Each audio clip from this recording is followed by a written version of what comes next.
Hey folks, welcome back to the Beer Wrench Garage. Today I want to talk to you about a really cool tool that is a big time saver, and that's a CAPRI Tools vacuum brake bleeder. So I've had this tool for about a year or so, and I've used it every time I've needed bleed brakes, and it's incredibly convenient. So I had an opportunity to use it again today on a project I'm working on, doing some maintenance, and I figured I'd make a video about it. Now, to use this, you're going to need a air compressor. So I know everyone doesn't have it, but you don't need a really big air compressor. So even like the smaller ones will do just fine. But in any event, if you have an air compressor, this is a tool worth having. I believe it goes for around $100 or so, probably less than $100. But super time saver. Let me just show you really quick how it works. Pretty doggone simple. Like I said, I've been using it for a while, so all that's left in the box is just the tool itself. I've lost some of the paperwork. So basically, you have the reservoir, and then the reservoir will plug into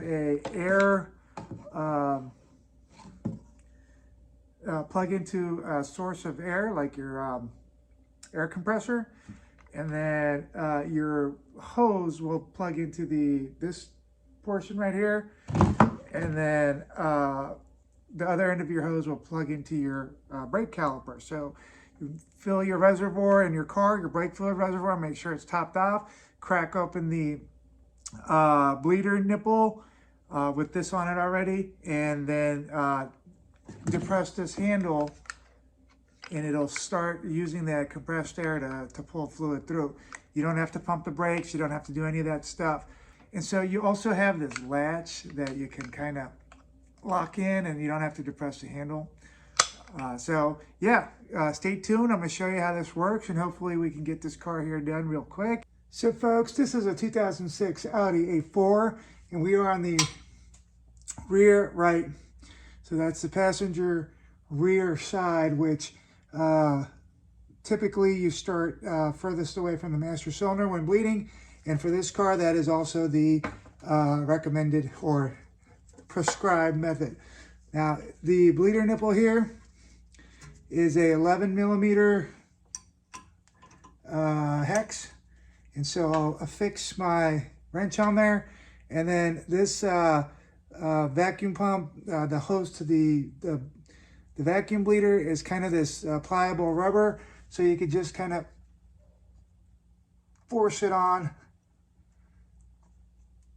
It helps to spray a little WD-40 on there. So you kind of force it on there.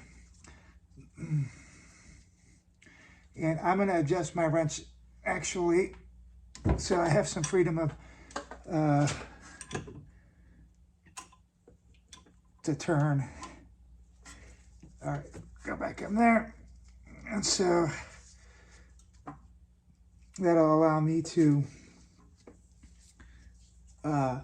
move the wrench. I'll go ahead and attach my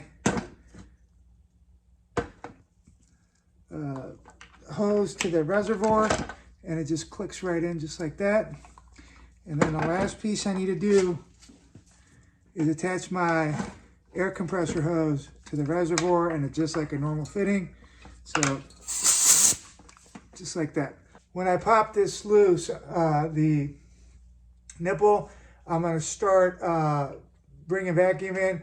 So the air compressor is going to go, so excuse the noise. But you'll see fluid coming up into the reservoir.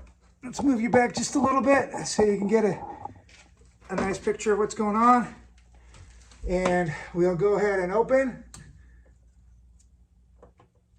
and start drawing.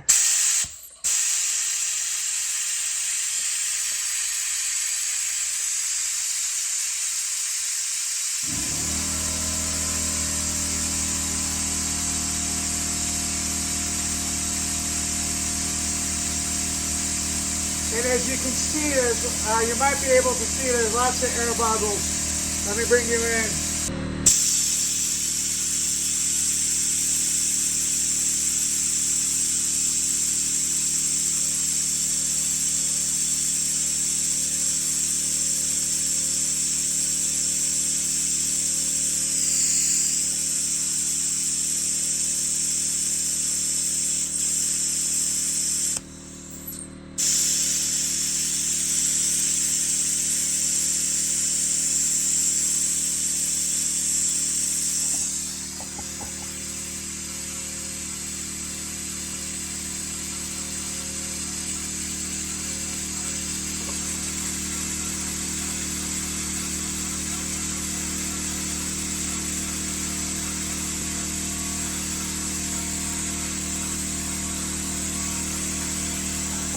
All right, from time to time, I'm gonna come over here and check to make sure I'm not running my reservoir low. And I know it's hard to see in the shadow here, but we're right at the minimum, so I'm gonna add some more.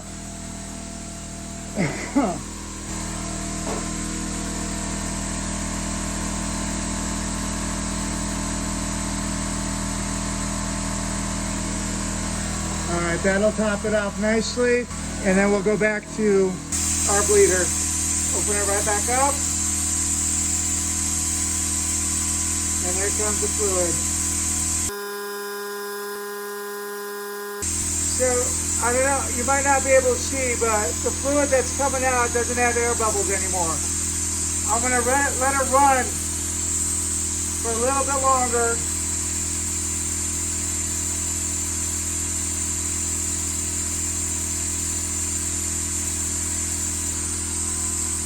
We're going to top off the master cylinder, and we'll call that good for the moment. So the process is the same for all four wheels.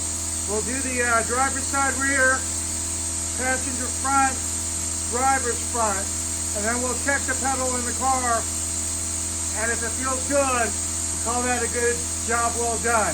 Otherwise, we'll redo it again, but I think it should be good. It looks good. All right? So I'm not going to belabor the video showing how I do all other sides. It's exactly the same. But let me bring you in after I'm done and see how the pedal feels. So folks, we're at the last wheel, driver's side front. And again, this is such a superb time saver. It's hard to like exaggerate how awesome this tool is.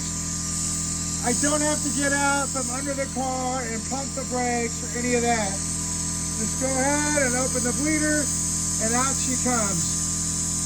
Now, I can leave this like this and go up top and monitor the reservoir without having to worry about it.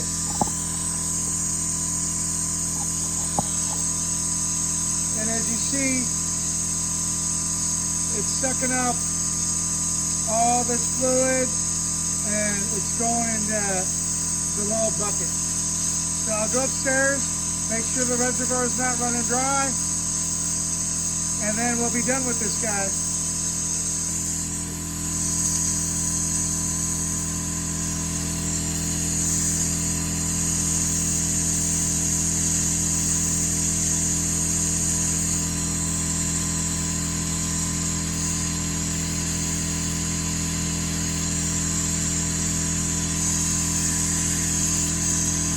And that's all there is to it.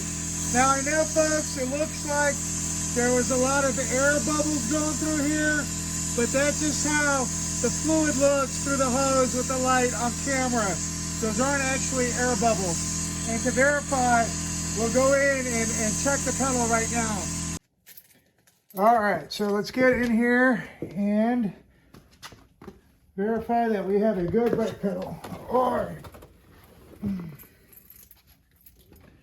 See, everything's closed, reservoir's topped up, all the brakes, calipers are fastened, everything should be good, so I shouldn't be launching any pads or pistons out.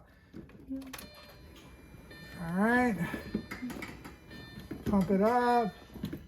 Oh, wow, yeah. So I don't know if you can see, but this is a solid brake pedal, all right? All right, folks, so this is a legit tool. This whole evolution probably takes about 20 minutes. This is kind of an easy car to do, but it took about 20 minutes, maybe about 35 minutes for me because I was filming and I had to set up the camera and whatnot, but this is a legit tool. You can buy it for under $100, and the only thing you need is an air compressor, and mine isn't any big deal, any like amazing type of, just a couple $100 Home Depot one. You can even get a smaller one that'll work. So thank you to CAPRI Tools. They aren't sponsoring me or anything, but this is a legit product. And so I hope this was a worthwhile video for you. I hope you learned a thing or two. And if you do any kind of brake work at home, this is basically a must. So please give me a thumbs up if you like this video. Please leave comments and let me hear your thoughts. And subscribe. And if you're going to subscribe, hit that little notification bell so you can see every time I get new content up. All right. Hey, thanks for watching. And I'm going to see you on the next video. Take care.